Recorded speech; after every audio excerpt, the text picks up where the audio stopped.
Now, Pavoratii was a good friend. Hello, and welcome to The Revealing. I'm your host, Pavoratii. I'm here to discuss the Idaho 4 case. As a disclaimer, this channel is for entertainment purposes. These are my opinions, not here to slander anyone, so let's get rolling. In today's episode, I want to do a mock hearing with Detective Brett Payne. We're going to focus in strictly on the video evidence of the Hyundai Elantra. Now, before you watch this video, it's going to be kind of fun, but it's going to be serious as well. This is how I envision his testimony as it relates to the Hyundai Elantra going in court to a T, Ann Taylor. So, before you watch this video though, if you haven't already seen the video that I put out late last night, maybe early this morning, on the Hyundai Elantra, the video evidence going to be used against Mr. Kohberger in trial, please go and watch that full video, because I break down everything in that video that needs to be broken down as it relates to this issue.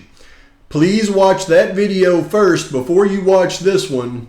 And then this one is going to make so much more sense to you, because I'm going to actually put Brett Payne on the stand, and I'm going to question him exactly the way he needs to be questioned in court.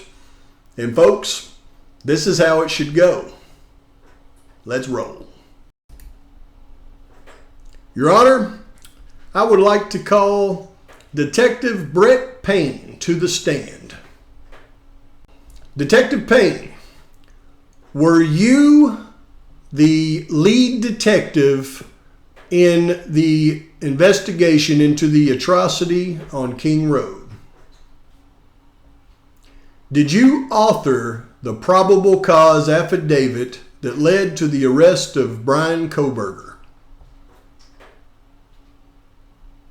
I'd like to enter this portion of the affidavit pertaining to the movements of the defendant's car on WSU campus prior to the atrocity into the record, Your Honor. Detective Payne, please draw your attention to the movements caught on video of the defendant's car. Did you author that?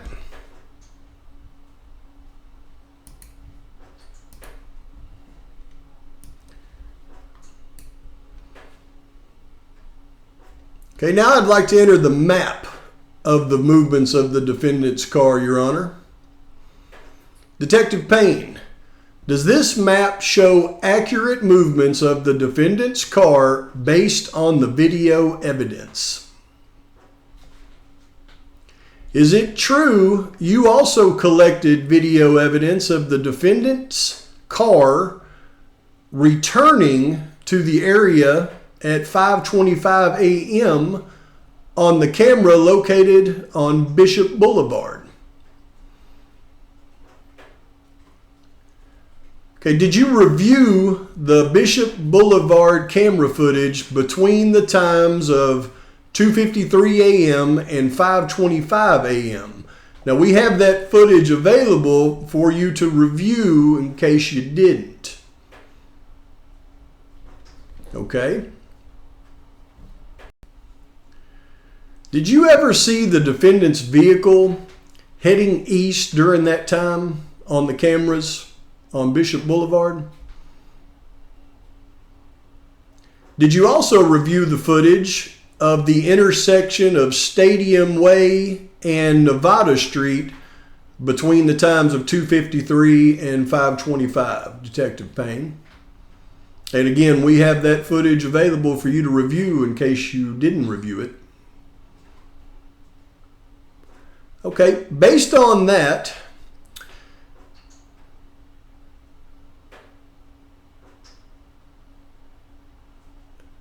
did you ever see the defendant's vehicle go back through that intersection at Stadium Way and Bishop Boulevard after 2:53 a.m. Okay, based on that, it would be logical to assume that not only did the defendant's car not head east on 270, in fact, it would be heading away from Moscow, Idaho. Isn't that true?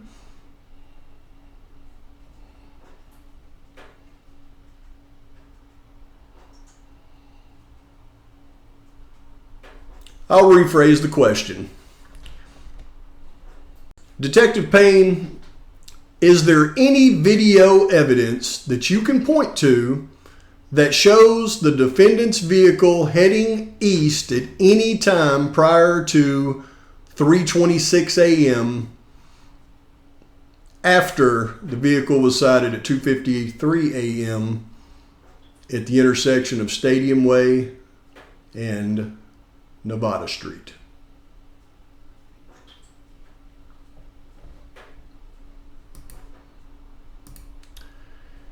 Okay. Your Honor, I would like to enter into record the portion of the PCA pertaining to the movements of the Elantra in the King Road neighborhood of an Elantra in the King Road neighborhood between the time of 3:26 a.m. and 4:20 a.m.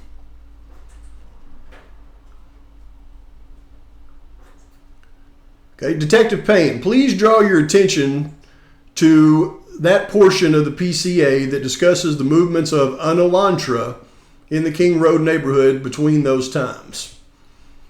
Okay, now, Your Honor, I'd also like to enter into the record this map depicting the movements of the Elantra in the King Road neighborhood during that time. Okay, now, Detective Payne, you authored the PCA as it relates to the movements of the Elantra during that time. Is that correct? Okay. And does this map depict the movements of that Elantra accurately? Okay, and Detective Payne, how many Elantras did your department originally compile that could be in the general area during the time of the atrocity? I believe it was 22,000, wasn't it? Okay, now later on, when the FBI reduced the year models that Elantra could possibly be from 2011 to 2016, I believe, did that reduce the number of possible Elantras in the area at the time? Okay, do you know what number that reduced it down to? Is it safe to say thousands? Would it be safe to say hundreds? Okay.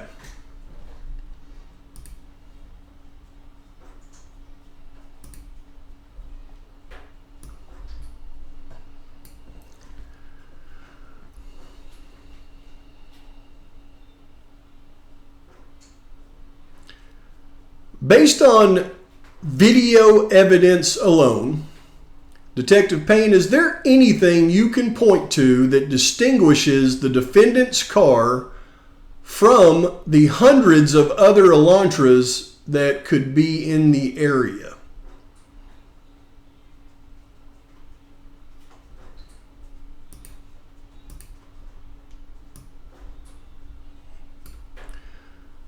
Detective Payne, is it your testimony today that there is zero evidence that shows the defendant's vehicle traveling anywhere between the intersection of Nevada Street in Washington State and Stadium Way and Indian Hills Boulevard in Moscow, Idaho? Okay, is it also your testimony today that there is no video evidence you can point to that distinguishes the defendant's car from hundreds of possible similar cars in the area of the King Road residence during the time of the atrocity?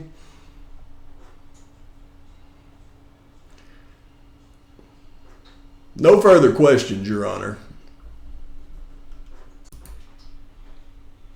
In court, this thing needs to be short, simple, and to the point, and eliminate the bogus evidence against Kohberger in a swift, clear fashion so that the jury can clearly understand.